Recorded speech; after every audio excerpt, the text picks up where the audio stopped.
हाय,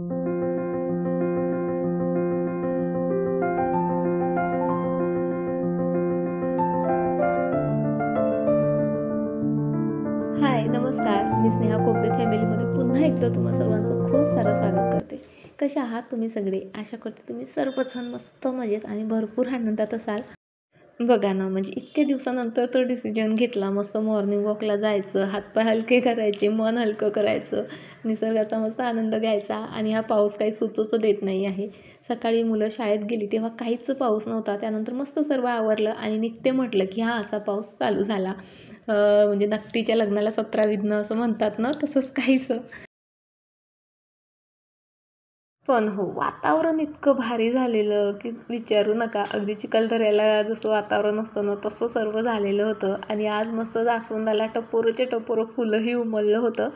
सोबतच पाऊस म्हणजे आज ना बाल्कनीमध्ये आला, त्यामुळे माझे सर्व प्लांट्स ना मस्त धुवून निघालेले आहेत. बघा, तुम्हाला दिसतं इथं अगदी स्वच्छ झालेत.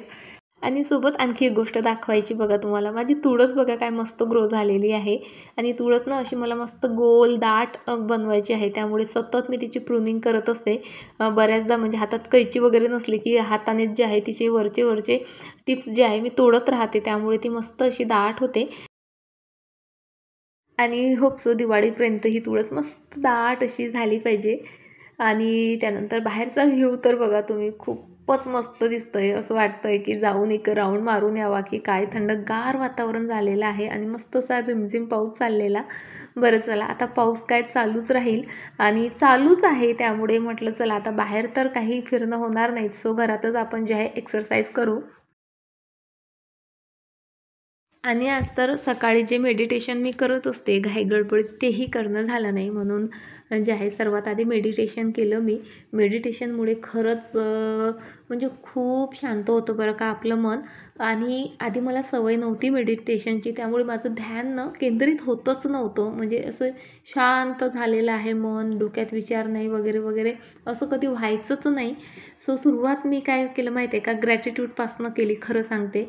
म्हणजे माझ्या मनात भरपूर विचार यायचे. सो मी ना देवाच्या नावाचा जप करायचे आणि सतत मला काय काय चांगलं चांगलं माझ्या लाईफमध्ये घडलं ना, ते सर्व आठवायची आणि देवाला त्यासाठी धन्यवाद द्यायची. असं करता करता आता मला बऱ्यापैकी म्हणजे मी ध्यान लावू शकते, असं जे आहे माझं झालेलं आहे.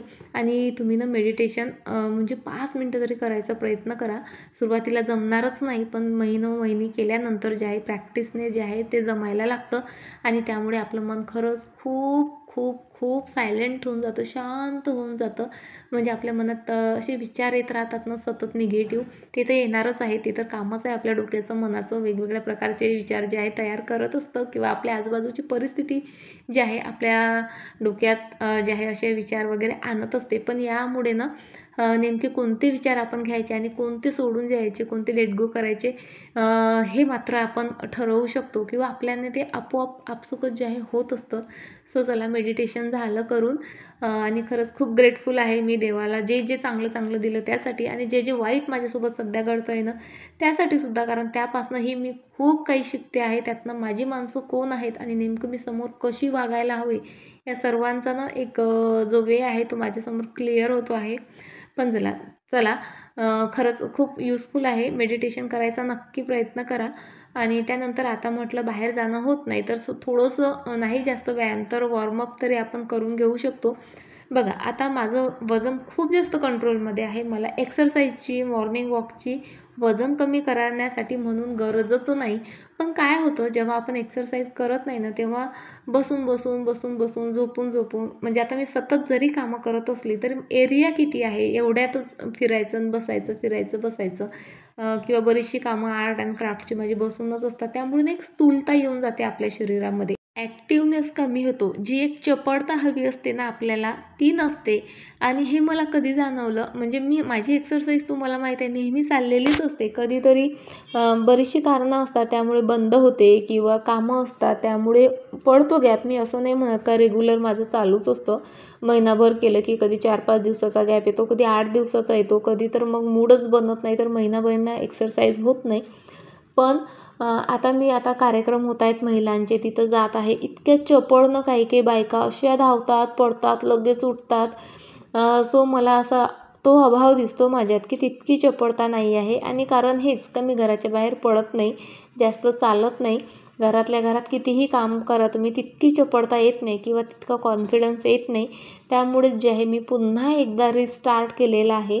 आणि प्रत्येक वेळेस मी म्हणजे जेव्हा मी जरा डिमोटिवेट होते किंवा मला असं वाटतं कुठेतरी कमी पडते, सो ते मनोज शर्मा आय थिंक त्यांच्या पिक्चरातलं ते खरंच मला खूप आवडतं. रिस्टार्ट असं मी स्वतःला खूपदा सांगते आणि खरंच स्वतःला रिस्टार्ट करते. पुन्हा एकदा नवीन रुटीन तयार करते.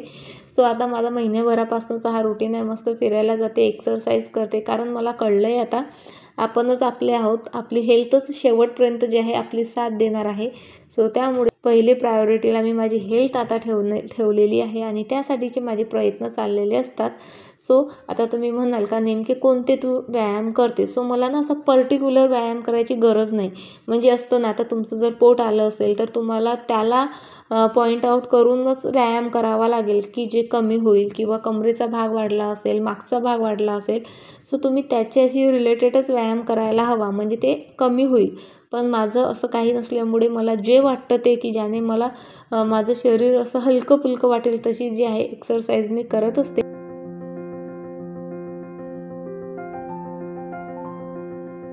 बघा ना, एक्सरसाइज पण करून झाली, पण पाऊस काही थांबलेलाच नाही आणि आज पाऊस थांबणारही नाही असंच वाटतंय. कारण इतका काळोख पडलेला आहे ना, नाहीतर सकाळी 9 वाजता किती उजाडलेलं असतं बघ. पण आज मात्र सर्वीकडे अंधारच आहे.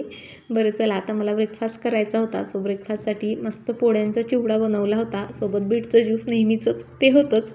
आणि ते पिल्यावरनं बऱ्यापैकी फ्रेश वाटलं मला. तसंही माहिती आहे का, एक्सरसाइज वगैरे जेव्हापासून करते ना, तेव्हापासून माझा ॲक्टिव्हनेस वाढला असं मला जाणवतं आहे. मला माहीत आहे तुम्ही बघणाऱ्यांपैकी बऱ्याच जणींची क्लिनिंग झालेली असेल, पण माझी काही क्लिनिंग म्हणजे झालेलीच नाही. काय हा पाऊस काही चान्सच नाही देतो आहे.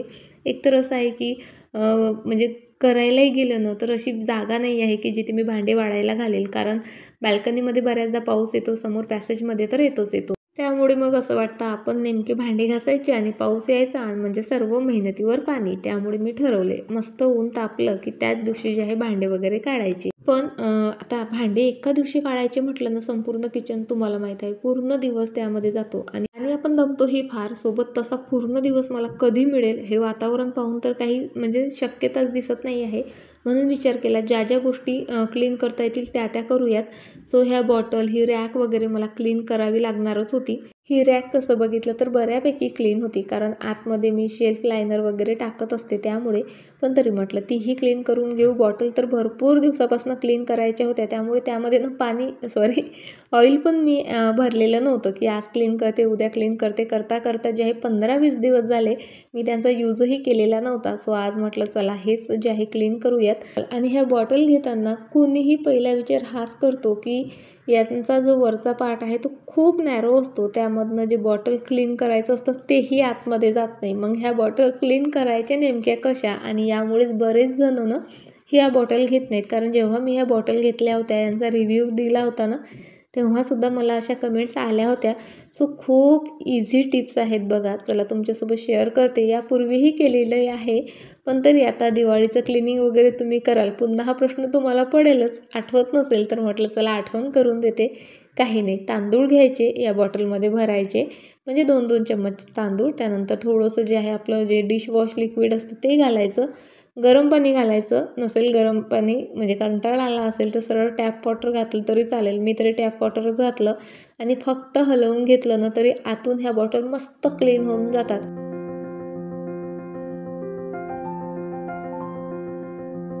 दररोजच्या रुटीनच्या कामासोबत अशी 1-2 जरी एक्स्ट्राची कामं झाली ना, खरंच खूप बरं वाटतं. पण ती एक्स्ट्राची कामं करता एक गोष्ट मी विसरलेच होते की मला आज अंगणवाडीमध्ये जायचं होतं. आणि जे सुवर्णप्राश असतं ना, त्याचे कॅम्प असतात बघा दरवर्षी.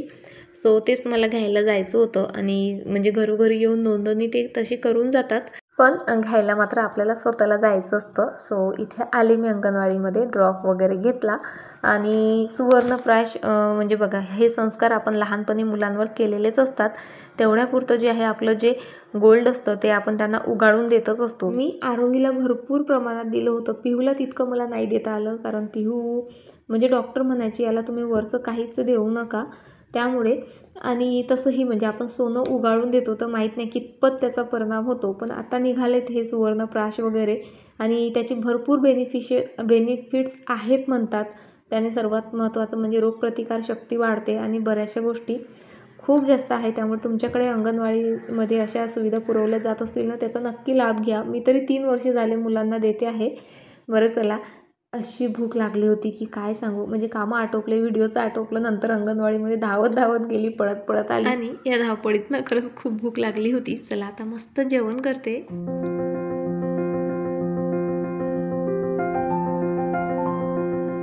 जोपर्यंत मुलं घरी नसतात ना तोपर्यंत घर जसं ठेवलं ना तसं राहतं. अगदी सोफ्याची कवरही जागची हलत नाही. पण एकदा का मुलं म्हणजे पिहू घरी आला ना, महत्त्वाचं म्हणजे असा धिंगाणा घालून ठेवतो घरभर. आणि आता बघा स्वतःला असं सोफ्यामध्ये अडकून ठेवलेलं आहे. म्हणजे कशाला पाहिजे बरं का इतक्या उचापती. काही ना काही याचं चाललेलंच असतं. त्यामुळे बघा हे काम मला केव्हाच करायचं होतं, पण त्याच्यासोबत खेळण्यात बोलण्यात मला 4 वाजलेत आणि आता 4 वाजता जे आहे मी माझ्या आवडीच्या ठिकाणी येऊन बसलेली आहे आणि आवडीचं कामही करणार आहे.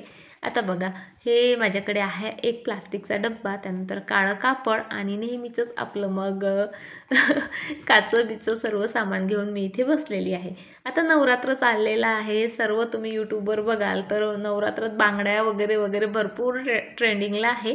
सो म्हटलं चला आपणही तसंच काहीसं ट्राय करावं. आधी ना मी म्हणजे यापूर्वी ही ब्रेसलेटही तुमच्यासोबत शेअर केलेलं आहे. त्यानंतर सिल्क थ्रेडपासूनच्या बांगड्याही शेअर केलेल्या आहेतच. पण सिल्क थ्रेडही कधी आपल्याकडे असतो कधी नसतो, शिवाय तो गुंडाळायलाही बरीच मेहनत लागते. म्हणून म्हटलं चला आज ना मस्त सोपी असं नवरात्री स्पेशल एक मस्त कडं तुमच्यासोबत शेअर करावं असं मला वाटत होतं. म्हणजे मलाही ते हवंच होतं. आणि बघा काही नाही, जी प्लास्टिकची बॉटल नव्हती, तो ॲक्च्युली डब्बा होता जे पिऊला खारीक वगैरे आणत असतो त्यामध्ये तो. सो तो अशा प्रकारे मी कट केला. त्यानंतर या ग्लूच्या मदतीने त्यावर काळा कापड मस्त चिटकवून घेतला. आणि आता वेळ आहे म्हणजे आवडीची गोष्ट आहे खरं तर मला मिरर वर्क करायला कशावरही भरपूर आवडतं. माझ्या घरात तुम्हाला सर्वीकडे असे छोटे छोटे मिररचं काम केलेल्या बऱ्याच गोष्टी सापडतील. काही नाही, फक्त अगदी सिंपल वेनी जे आहे हे सर्व मिरर जे आहे मी यावर जे आहे चिटकवते आहे. आणि हा ग्लू खरंच म्हणजे खूपच जास्त युजफुल आहे. इवन माझ्याकडे ग्लू गन पण आहे, पण बऱ्याचदा काय होतं म्हणजे ती पहिले तर सुरुवातीला मला यूजच करता येत नव्हती. त्यानंतर बऱ्यापैकी यूज करायला आली प्रॅक्टिसने, सो आता ती बिघडलेली आहे. अशा परिस्थितीत खरंच हा ग्लू मला भरपूर उपयोगी पडतो आहे. म्हणजे ग्लू गन सारखाच अगदी खूप पटकन चिपकतं या ग्लूने. आणि सर्वात महत्त्वाचं म्हणजे फेविकॉल वगैरे कसं हवेशीर राहिला की घट्ट होतो, किंवा फेविक्विकचंही तसंच. सो हा ग्लूनं घट्टही होत नाही आणि लगेच चिपकतं ना खरंच.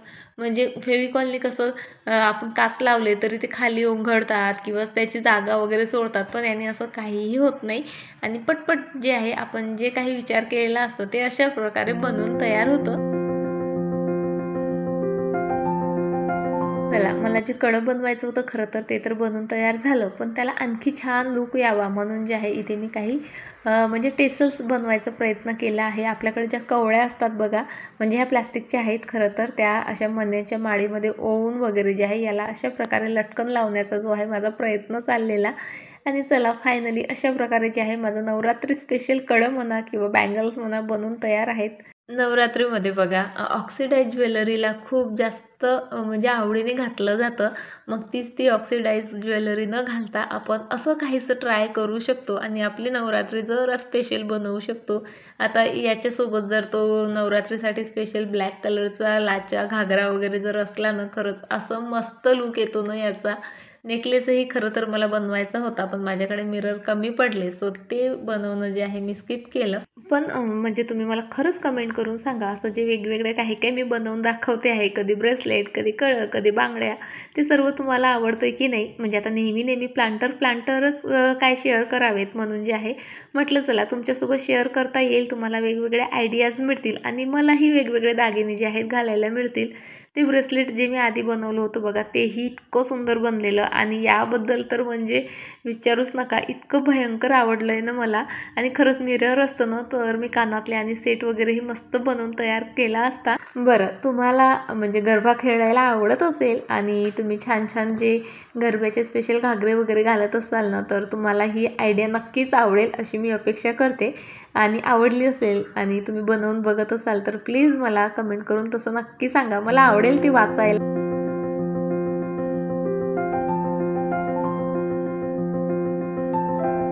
बरं चला, काल मी म्हटलं होतं की मी आज हेअर वॉश केला आहे कारण आज मला मेहंदी वगैरे लावायची, पण खरं सांगू का इतका घाईगडबडीत दिवस गेला की वेळच मिळाला नाही.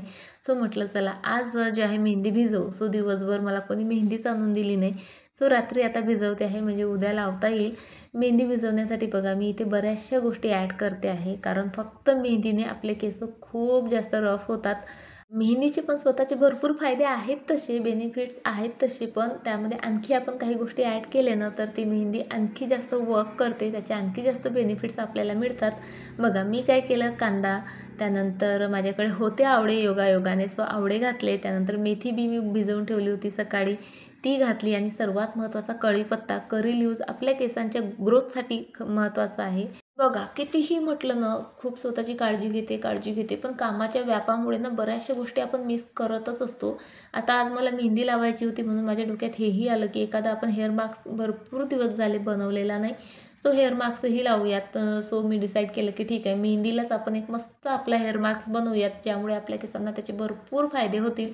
आणि म्हणूनच मग मी हे सर्व पदार्थ एकत्र केलेत, मिक्सरमधनं वाटून ते मेहंदीमध्ये घातले. म्हणजे एका कामात माझे 2 फायदे इथे होणार आहेत. मेहंदीचा कलरही मिळेल आणि एक छानसा हेअर मास्कही माझा इथे बनवून तयार होईल. करी लीव्ज, कांदा म्हणा, आवळा किंवा मग मेथीदाणे, यामुळे आपल्या केसांना भरपूर फायदे होतात. सर्वात महत्त्वाचं म्हणजे केस गळणं कमी होतं. त्यानंतर केसांना कलर छान येतो आवळ्यामुळे वगैरे पण, आणि ऑब्व्हियसली ग्रोथ खूप छान होते. चला मेहंदी वगैरे माझी भिजवून झाली आता. या छोट्या मोठ्या गोष्टींसोबत आजचा व्हिडिओ जो आहे मी इथे संपवते आणि तुम्हाला उद्या भेटते अशाच एका छान व्हिडिओसोबत. तोपर्यंत friends please please please video आवडत असेल तर लाईक करत चला, छान छान कमेंट करा, त्यामुळे मी भरपूर मोटिवेट होते. चला, स्वतःची काळजी घ्या. बाय, टाटा.